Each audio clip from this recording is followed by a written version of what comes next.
Welcome to steno dictation 5 second बाद शुरू होगा। Ready start. सीरम इंस्टीट्यूट की कोविशील्ड नामक कोविड-19 रोधी वैक्सीन के इस्तेमाल की सिफारिश यही बताती है कि अब उसकी मंजूरी की औपचारिकता ही शेष है।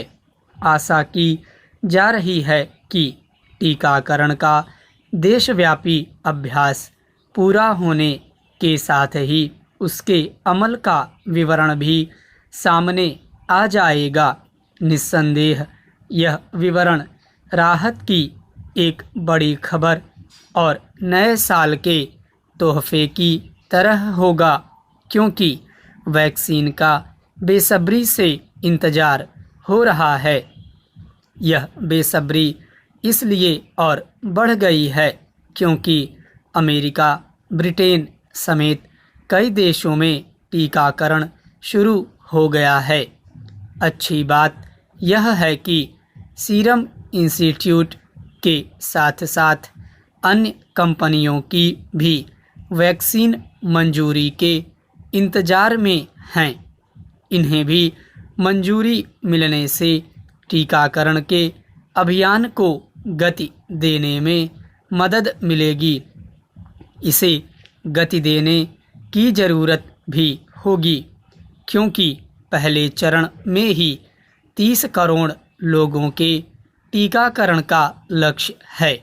चूँकि यह एक बड़ी संख्या है, इसलिए यह स्वाभाविक है कि इन सभी को वैक्सीन लगाने में समय लगेगा।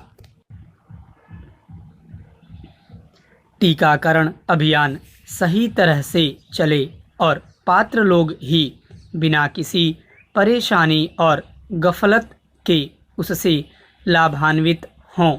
इसके लिए केंद्र और राज्य सरकारों के साथ सभी संबंधित विभागों को गंभीरता का परिचय देना होगा। ऐसा कोई अभियान तभी सफल हो सकता है जब उसमें शामिल लोग हर स्तर पर तालमेल कायम करेंगे। उम्मीद है कि ऐसा ही होगा और यह अभियान एक मिसाल बनेगा। इस उम्मीद के बाद भी कुछ समय तक धैर्य धारण करने और कोरोना के संक्रमण से बचे रहने के लिए ज़रूरी सावधानी बरतने की आवश्यकता होगी, क्योंकि वैक्सीन की दूसरी खुराक के उपरांत ही लोगों का शरीर कोरोना वायरस के संक्रमण से बचने की क्षमता से लैस हो पाएगा। साफ है कि यह मानकर नहीं चला जाना चाहिए कि टीकाकरण शुरू होते ही महामारी से पीछा छूट जाएगा। निस्संदेह उसका असर कम होना शुरू हो जाएगा, लेकिन उससे मुक्ति पाने में समय लग सकता है। टीकाकरण शुरू होने के बाद भी सतर्कता का परिचय देने की आवश्यकता है। आवश्यकता इसलिए भी होगी क्योंकि कोरोना वायरस के उस बदले हुए रूप ने भारत में भी दस्तक दे दी है, जिसने ब्रिटेन में चिंताजनक स्थितियां पैदा कर दी हैं। अपने देश में अभी तक कोरोना वायरस के इस बदले हुए रूप से ग्रस्त लोगों की संख्या 30 के करीब पहुंच गई है। हालांकि यह बहुत घातक नहीं है, लेकिन उसका संक्रमण कहीं तेज़ी से फैलता है। चिंता की बात यह है कि ब्रिटेन से आए कई लोग इधर उधर छिप गए हैं। यह खुद के साथ औरों को भी जोखिम में डालने वाली हरकत है। ऐसे गैर जिम्मेदार लोगों के खिलाफ सख्ती बरती जानी चाहिए। आखिरकार नए साल में भारत को कोरोना का टीका मिल गया। केंद्रीय औषध मानक नियंत्रण संगठन ने ऑक्सफोर्ड विश्वविद्यालय, एस्ट्राजेनेका और भारत के सीरम इंस्टीट्यूट के साझा प्रयासों से तैयार टीके कोविशील्ड से आपात इस्तेमाल को हरी झंडी दे दी। इस टीके की खूबी यह है कि इसे 2 से 8 डिग्री सेल्सियस पर सुरक्षित रखा जा सकता है। ब्रिटेन में भी 2 दिन पहले ही इस टीके को मंजूरी मिली है। पिछला पूरा साल जिस तरह से महामारी के साए में गुजरा, उसमें उम्मीद की एकमात्र किरण इसका कारगर टीका ही थी। सब कुछ इसी संभावना पर टिका था कि जब तक कोरोना का टीका नहीं आ जाता, तब तक सिर्फ बचाव के उपायों से ही संक्रमण को फैलने से रोका जा सकता है। महामारी की दस्तक के साथ ही दुनिया भर के वैज्ञानिक और चिकित्सक इसके टीके और दवा की खोज में जुटे और कुछ ही महीनों में कई देशों ने टीके तैयार कर लेने का दावा किया।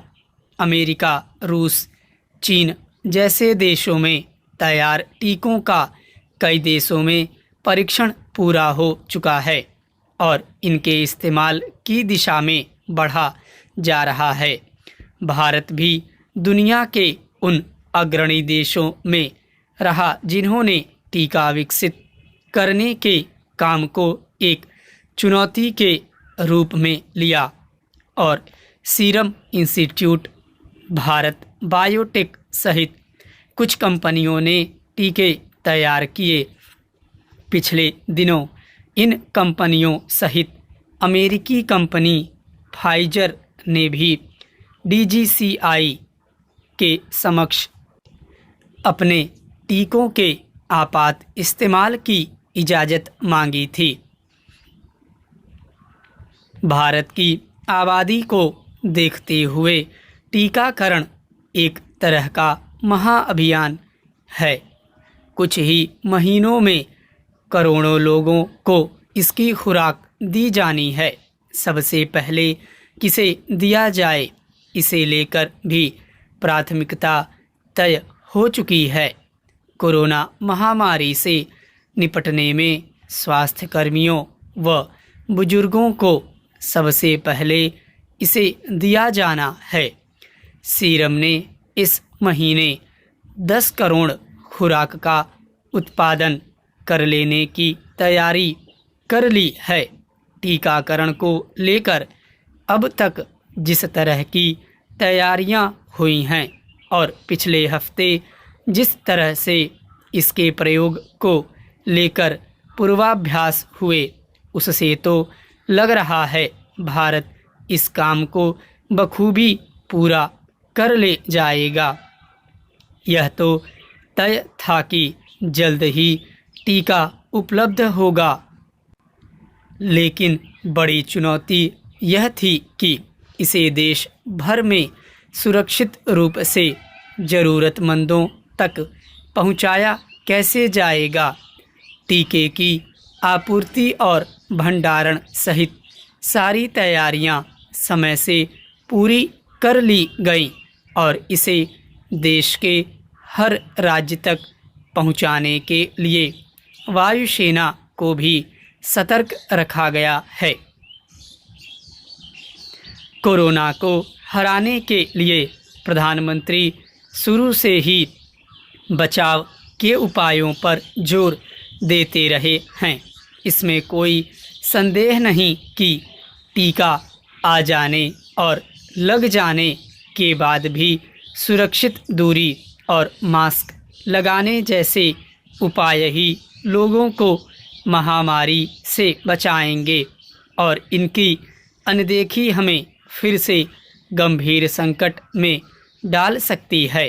परीक्षण के दौरान कुछ टीकों के नतीजे संतोषजनक न मिलने की बातें भी सामने आईं। इससे टीकाकरण को लेकर लोगों के मन में थोड़ा डर भी बना।